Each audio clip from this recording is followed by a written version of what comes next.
Hello बच्चों, अभी अपन next step polarisation के बाद आ चुके हैं किस पे? डीपोलराइजेशन पर। डीपोलराइजेशन सुनिएगा, रेस्टिंग फेज के अंदर अपने पढ़ा क्या था, वो पोलराइज थी। अब इसको क्या करना है हमें, डीपोलराइज्ड। अगर डीपोलराइज मतलब बाहर था पॉजिटिव, अंदर था नेगेटिव। क्लियर है? तो अब डीपोलराइजेशन का वैसे अगर मेडिकल टर्मिनोलॉजी में अगर अपन देखें तो जैसे आरएमपी कितना था, रेस्टिंग मेम्ब्रेन पोटेंशियल -70 मिलीवोल्ट। उस -70 मिलीवोल्ट को 0 मिलीवोल्ट तक लाना, वो क्या होता है? डीपोलराइजेशन। बोले तो जो पोटेंशियल डिफरेंस था उसको 0 तक लाना क्या होता है? Depolarisation. But according to NCERT, हम एनसीईआरटी के अकॉर्डिंग अगर अपन जाएं तो एनसीईआरटी डीपोलराइजेशन को बोलती है, बोले तो रिवर्सिबल, या बोले तो रिवर्सल ऑफ पोलैरिटी। कि पोलैरिटी को रिवर्सल करना ही क्या है? डीपोलराइजेशन। रिवर्सल का मतलब उल्टा करना। नॉर्मल क्या है?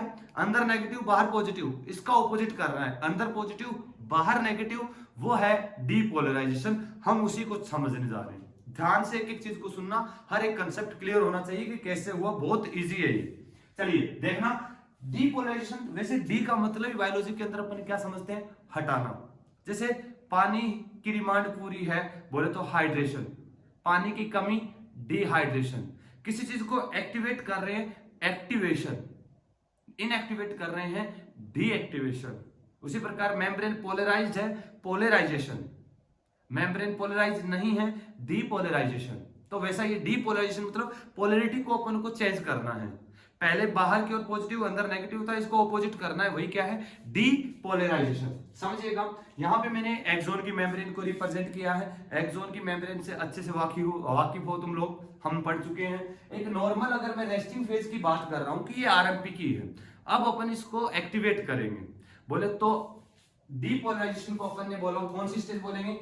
एक्साइटेबल है कि एक्साइटेड है? बोलिए कौन सी है ये? एक्साइटेड है। बोले तो अपन न्यूरॉन को क्या करेंगे? अभी एक्साइटेड करेंगे। कैसे करेंगे सुनिएगा। एक नॉर्मल अगर अपन बनाए तो ये जो मैंने बनाए हैं ये क्या है? Sodium leak channel, potassium leak channel और सोडियम लीक चैनल। तो पोटेशियम के नंबर ज्यादा है, उस वजह से पोटेशियम बाहर ज्यादा जा रहा है, सोडियम अंदर कम आ रहा है। तो उस वजह से नेट चार्ज अगर बाहर की ओर नेट चार्ज देखोगे तुम ओवरऑल पॉजिटिव है। अभी sodium potassium ATPase, sodium potassium ATPase resting stage के अंदर क्या है? फंक्शनल है। 3 सोडियम को बाहर भेज रहा है, 2 पोटेशियम को अंदर ला रहा है। ये रेस्टिंग फेज की बात चल रही है अभी। तो इस केस में इसकी वजह से नेट चार्ज बाहर की ओर पॉजिटिव, तो बाहर की ओर मैंने ज्यादा पॉजिटिव दिखाया, अंदर की ओर ज्यादा नेगेटिव दिखाया कंपैरेटिवली। कंप्लीट नहीं होगा कि कंप्लीट अंदर नेगेटिव बाहर पॉजिटिव, ना ना ना, क्या है? कंपैरेटिवली। अब ये तो नॉर्मल स्टेज में सोडियम वीजीसी और पोटेशियम वीजीसी नॉर्मल स्टेज में तो क्या रहते हैं? क्लोज। नॉर्मल आरएमपी स्टेज में क्या रहते हैं? ये तो क्लोज रहते हैं। ये फंक्शनल, सोडियम पोटेशियम पंप क्या है? फंक्शनल। और ये क्या रहेंगे? Always open. ये एक रेस्टिंग स्टेज है, ऑलवेज ओपन। और जिसकी रेस्टिंग स्टेज के अंदर जो हमने आरएमपी की वैल्यू निकाली, बोलो कितनी है? रेस्टिंग मेम्ब्रेन पोटेंशियल -70 मिलीवोल्ट ये था। अब क्या करना है? इसको हमको पोलराइज से डीपोलराइज करना है। तो हमने क्या दिया? कोई स्टिमुलस दिया। देखना भाई, ये मेम्ब्रेन को हमने कोई स्टिमुलस दिया। अगर हमने कोई स्टिमुलस दिया, जैसे ही स्टिमुलस दिया, ध्यान से सुनिएगा, जैसे ही हमने इस मेम्ब्रेन को कोई स्टिमुलस दिया, ऐसा ही है जैसे ये अपन ने कोई स्टिमुलेशन दे दिया जिससे करंट जनरेट होकर फ्लो हो रहा है। तो ऐसे ही अपन ने जैसे स्टिमुलेशन दिया, ध्यान से सुनिएगा, जैसे स्टिमुलेशन दिया, ये तो ऑलवेज ओपन है, हमेशा ओपन रहेंगे। जैसे ही स्टिमुलेशन देंगे तो उस कंडीशन में क्या होगा कि जो सोडियम अभी पोटेंशियल कितना है? -70 मिलीवोल्ट। बोलो पोटेंशियल लो है कि हाई है? -70 है, बोले तो लो पोटेंशियल है। और लो पोटेंशियल पर जैसे ही स्टिमुलस मिला, ये देखो सोडियम वोल्टेज गेटेड चैनल है। बोलो sodium voltage gated channel low potential पे ओपन होते हैं कि हाई पे ओपन होते हैं? बोलिए किस पे? लो पे। तो जैसे ही स्टिमुलस मिला तो ये जो कैल्शियम इसके चैनल को कंट्रोल करता है, रेगुलेट करता है ओपन और क्लोजिंग को। जैसे ही स्टिमुलस मिला, यहां से कैल्शियम चैनल हटेगा, कैल्शियम चैनल हटा तो ये चैनल क्या होगा? अपने कैल्शियम जैसे ही हटेगा तो यहां ये चैनल क्या हो जाएगा? ओपन। और जैसे ही ये sodium channel, sodium voltage gated channel open होगा तो क्या होगा? सोडियम इनफ्लक्स होगा कि नहीं होगा? सोडियम किधर आएगा? अंदर की ओर। बोलो आएगा कि नहीं आएगा? सोडियम अंदर की ओर आ रहा है और उसी समय सोडियम पोटेशियम एटीपेज पंप क्या हो जाएगा? Non functional. जैसे स्टिमुलेशन मिला उस केस में क्या हो जाएगा? Sodium potassium ATPase non functional. Sodium voltage gadget channel खुलेगा। सोडियम बाहर ज्यादा है, अंदर कम है, तो क्या होगा? ज्यादा से कम की ओर सोडियम आना शुरू होगा। जैसे शुरुआत के अंदर स्टिमुलस मिला उस केस में कुछ सोडियम चैनल ओपन हुए और जो रेस्टिंग मेम्ब्रेन पोटेंशियल था, अंदर की ओर कुछ पॉजिटिव चार्ज आया, तो उस वजह से -70 मिलीवोल्ट से ये जो चार्ज है अप्रोक्स जनरेट हो चुका है 60 मिलीवोल्ट या बोले तो 55 मिलीवोल्ट, -60 मिलीवोल्ट या अप्रोक्स बोले तो -55 मिलीवोल्ट, बोले तो पहले की कंपैरिजन में थोड़ा बढ़ चुका है।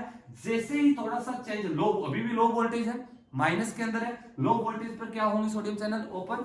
और यहां पर बोले तो कितना मैं बोल दूं, +10 या बोले तो 10 to 15 मिली वोल्ट जो पोटेंशियल डिफरेंस जो जनरेट हुआ कि नहीं हुआ? किसकी वजह से? जैसे सोडियम चैनल ओपन हुए, सोडियम अंदर की ओर आया, तो जैसे ही अंदर की ओर आया तो अंदर पहले नेगेटिव था, पॉजिटिव हुआ चार्ज, पॉजिटिव हुआ तो -70 से बढ़ रहा मतलब -60 -55 ज्यादा होता है माइनस में, तो यहाँ पे क्या होगा? +10 से +15 मिलीवोल्ट का जो डिफरेंस आया, इसको बोलते हैं हम थ्रेशोल्ड। क्या बोलेंगे इसको? Threshold potential. क्या बोलेंगे? थ्रेशोल्ड पोटेंशियल या बोले तो थ्रेशोल्ड स्टिमुलस या स्टिमुलेशन। अभी इसको क्या है? थ्रेशोल्ड वैल्यू है। थ्रेशोल्ड वैल्यू का मतलब क्या है? वो मिनिमम वैल्यू जहां पर स्टिमुलेशन या नर्व इंपल्स जनरेट होना शुरू हो जाता है। कम से कम इतना तो हमको देना ही है। जो हमने स्टिमुलस दिया उस स्टिमुलस की वजह से मेम्ब्रेन का जो पोटेंशियल डिफरेंस है वो +10 to +5 डिफरेंस आना जरूरी है। बोले तो -70 से -60 55 तक अगर रेंज तक आ जाएगा तो उसका मतलब है कि उसको एक थ्रेशोल्ड स्टिमुलस मिल चुका है। अब वो उसके अंदर वो और डीपोलराइजेशन कर सकता है। जैसे ही थ्रेशोल्ड वैल्यू का पोटेंशियल मिला, ध्यान से समझना इस चीज को, जैसे थ्रेशोल्ड वैल्यू का पोटेंशियल मिला तो यहां पर पहले कुछ चैनल, जैसे स्टिमुलेशन मिला तो देखना, जैसे स्टार्ट के अंदर क्या हुआ? हमने स्टिमुलस दिया तो क्या हुआ?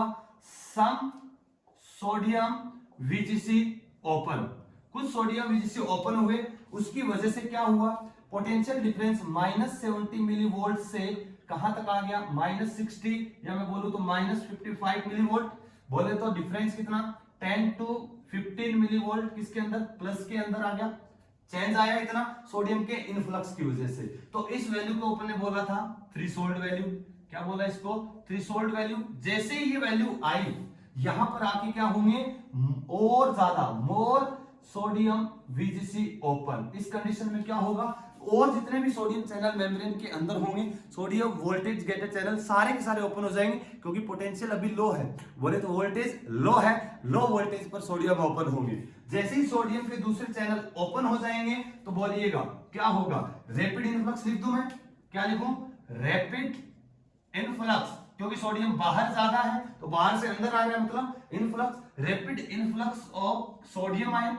सोडियम आयन का क्या हो रहा है? रैपिड इनफ्लक्स हो रहा है। और रैपिड इनफ्लक्स होगा तो मेम्ब्रेन के अंदर की ओर, ध्यान से, अंदर की ओर चार्ज, नेट चार्ज क्या हो जाएगा? जनरेट होना। अंदर की ओर पॉजिटिव चार्ज बनना शुरू हो जाएगा। अंदर की ओर पॉजिटिव चार्ज बढ़ेगा तो कंपैरेटिवली बाहर की ओर क्या होगा? नेगेटिव चार्ज जनरेट हो जाएगा। पॉजिटिव थोड़ा बहुत होगा बट बाहर की ओर नेगेटिव हो जाएगा, अंदर की ओर चार्ज नेगेटिव होना स्टार्ट हो जाएगा। तो बोले तो जब जैसे रैपिड सोडियम इनफ्लक्स हुआ तो उसकी वजह से अंदर का क्या हो रहा है? धीरे धीरे मेम्ब्रेन का पोटेंशियल बढ़ रहा है। पहले शुरुआत रेस्टिंग 70 मिलीवोल्ट, थ्रेशोल्ड मिला तो -60 to -55 मिलीवोल्ट, और जैसे सोडियम का रैपिड इनफ्लक्स होगा तो ये बढ़ जाएगा, पहुंच जाएगा +30 to 45 मिलीवोल्ट। कहां तक पहुंच गया? +30 to +45 मिलीवोल्ट। बोले तो पोटेंशियल हाई है। और eight the end of the D, बोले तो जैसे सोडियम VGC सारे ओपन हुए, रैपिड इन्फ्लक्स हुआ, अंदर की ओर पॉजिटिव बाहर की ओर नेगेटिव जनरेट हो गया, मेम्ब्रेन डीपोलराइज हो गई और मैं at the end of depolarisation membrane potential will be +32 +45 millivolt. तो यहां तक पहुंच चुका है और कंडीशन आ चुकी है डीपोलराइजेशन की। डीपोलराइजेशन कंप्लीट हो चुका है मेम्ब्रेन के अंदर अगर हम बात करें तो क्या हो चुका है कि पोलराइजेशन से पोलैरिटी चेंज हो चुकी है और चेंज होके कुछ ऐसा, अगर मैं एक्सोन की मेम्ब्रेन की बात करूं तो इस कंडीशन में अंदर क्या हो चुका है प्लस पॉजिटिव चार्ज, अंदर बाहर की ओर नेट नेगेटिव चार्ज और मेम्ब्रेन क्या हो चुकी है डीपोलराइज्ड। और डीपोलराइज्ड स्टेज के अंदर पोटेंशियल डिफरेंस कितना +32 +45 मिली वोल्ट, ये कहलाता है डीपोलराइजेशन। अब पोटेंशियल डिफरेंस बढ़ चुका है, ध्यान से पोटेंशियल डिफरेंस बढ़ चुका है और जैसे ही पोटेंशियल डिफरेंस बढ़ा, बोलो हाई वोल्टेज पोटेंशियल पर सोडियम चैनल धीरे धीरे क्या स्टार्ट हो जाएंगे क्लोज होना और ओपन कौन होंगे पोटेशियम चैनल। जैसे पोटेंशियल चैनल ओपन होंगे तो क्या होगा फ्लो ऑफ चार्ज, पोटेशियम का फ्लो किधर होगा ज्यादा से कम, बोले अंदर से बाहर की ओर, तो मेम्ब्रेन वापस स्टार्ट हो जाएगी रीपोलराइज्ड होना, उसको भी देखेंगे। पहले हम फोकस कर रहे हैं डीपोलराइजेशन पर। क्या इतना समझ में आया? ध्यान से वापस सुनिएगा, इसी चीज को मैं वापस रिवाइज कर रहा हूं कि अभी तक अपन ने क्या पढ़ा है कि जो मेम्ब्रेन पहले रेस्टिंग स्टेज में थी, जब रेस्टिंग में थी तो बाहर पॉजिटिव था, अंदर नेगेटिव था, रीजन थे leak channel always open, sodium potassium ATPase functional था, सोडियम VGC और पोटेशियम VG नॉन फंक्शनल थे। बट जैसे हमने स्टिमुलस दिया, उस स्टिमुलस से क्या हुआ, जैसे थोड़ा स्टिमुलस दिया -70 मिली वोल्ट से उसके अंदर पोलैरिटी में कुछ चेंज आया। जैसे चेंज आया, कितना चेंज आया, कुछ sodium voltage gated channel open हुए, सोडियम कुछ अंदर आया। जैसे सोडियम अंदर आया तो -70 से वो बढ़ना शुरू हुआ, कहां तक आया -60 to -55 मिली वोल्ट। घटना नहीं बढ़ना है, क्योंकि माइनस में घट रहा है तो बोले बढ़ रहा है, -50 to 60 तक आया। जैसे ये 10 to 15 का डिफरेंस आया, इसको बोलते हैं थ्रेशोल्ड वैल्यू।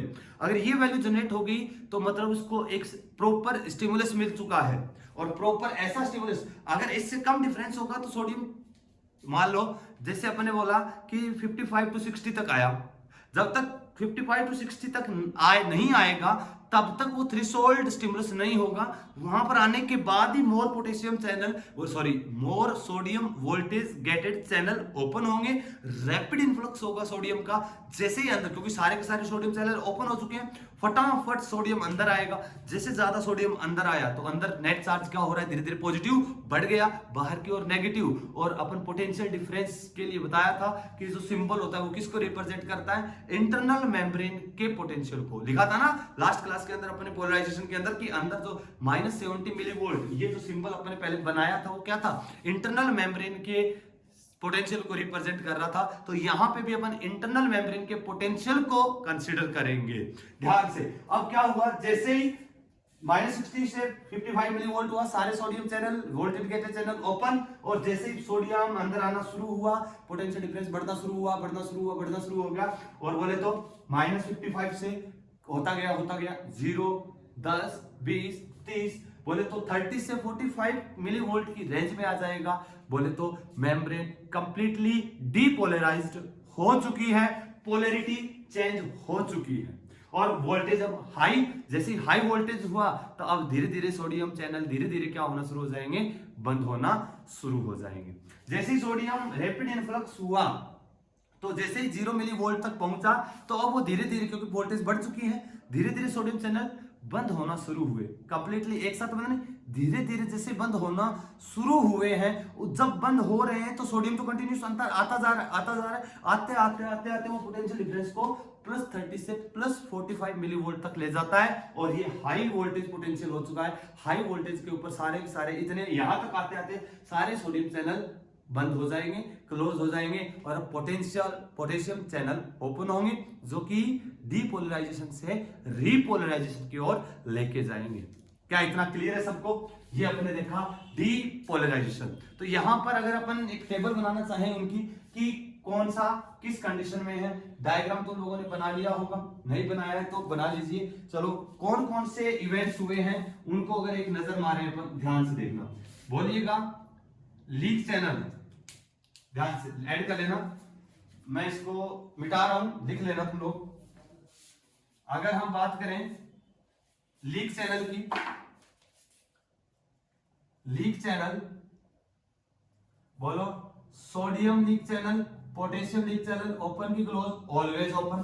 बट डीपोलराइजेशन के केस में बोलो sodium potassium, sodium potassium ATPase pump क्या हुआ, फंक्शनल लेस, बोले तो फंक्शन नहीं कर रहा, ये फंक्शन नहीं करेगा। और इस कंडीशन में सोडियम VGC बोलो ओपन, पोटेशियम VGC अभी क्या है, क्लोज, अभी ओपन नहीं है। मेम्ब्रेन क्या हो चुकी है, डीपोलराइज, अंदर की ओर प्लस, बाहर की ओर माइनस। और मेम्ब्रेन का पोटेंशियल डिफरेंस अगर अपन देखेंगे, पीटी अगर अपन देखेंगे तो अभी कितना है, +30 से +45 मिलीवोल्ट। मेम्ब्रेन कंप्लीटली क्या हो चुकी है, पोलराइज्ड हो चुकी है। क्लियर है। अब एक एग्जाम के अंदर क्वेश्चन आया हुआ है, एग्जाम के अंदर एक क्वेश्चन आया हुआ है, सुनिएगा वो क्वेश्चन क्या है, ध्यान से। स्टेटमेंट है, एनसीईआरटी भी बोलती है हमको, साथ साथ होल्ड करके पॉज करके इन चीजों को लिख लेना, ठीक है। अब एक क्वेश्चन क्या है, ध्यान से सुनिएगा कि जो क्वेश्चन है कि कौन से आयन रेस्पॉन्सिबल है, मैं लिख देता हूं, आयंस रेस्पॉन्सिबल फॉर डीपोलराइजेशन। फटाफट आंसर दे दो कि डीपोलराइजेशन के लिए कौन से आयन रेस्पॉन्सिबल है। यस, दीजिए फटाफट, वेरी गुड। कौन सा, सोडियम आयन रेस्पॉन्सिबल है। या ऐसा क्वेश्चन आ जाए, protein channel, which protein channel responsible for depolarisation of membrane, तो कौन से होंगे बोलिएगा, आंसर क्या हो जाएगा, sodium VGC, sodium voltage gated channel, क्योंकि बाकी तो नॉर्मल फंक्शन कर रहे हैं। अरे क्लियर है ना। तो ये अपने क्या देखा, डीपोलराइजेशन। थ्रेशोल्ड वैल्यू का मतलब समझ में आया, स्टिमुलस दिया तो जो 10 से 15 मिलीवोल्ट का डिफरेंस आया वो वैल्यू क्या है, थ्रेशोल्ड। और उस वैल्यू पर आने के बाद बाकी फर्दर दूसरे जो सोडियम चैनल क्या हो जाएंगे, ओपन हो जाएंगे। क्लियर है।